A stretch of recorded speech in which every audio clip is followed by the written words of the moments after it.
This violin that you see here was made in the 1860s and belonged to musician, composer, and Knox County native Daniel Decatur Emmett.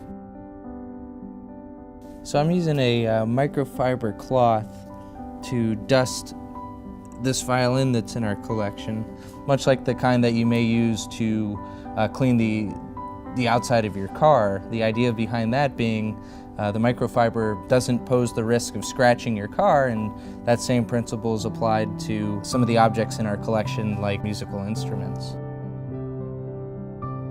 Emmett was born in Mount Vernon, Ohio in 1815, and he's credited with writing some really well-known American folk songs, including Turkey in the Straw, Old Dan Tucker, and Dixie, which eventually became an anthem for Confederate soldiers during the Civil War.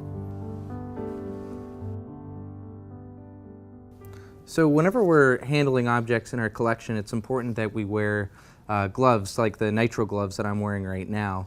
It's important because our hands produce oils and salts, and sometimes we'll have dirt on them, and so the gloves provide an impermeable barrier between our hands and the objects themselves. And one of the roles of a curator is to help preserve our collections, and though it seems like it's not going to cause a lot of damage, over time it will continually build up and speed up the deterioration of our objects.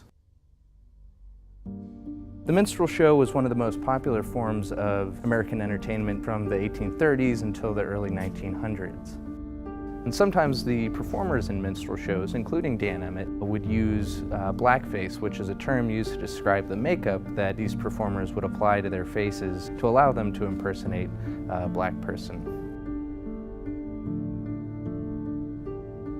The minstrel shows were very, very popular, and as such are an important part of American entertainment history, but at the same time they've also been seen as playing a role in our country's racial history. And that's because minstrel shows generally featured skits, songs, and dances that would negatively portray African Americans. So this violin that Dan Emmett once owned is really important because it helps us learn about larger themes like race relations, Southern identity, and American entertainment history.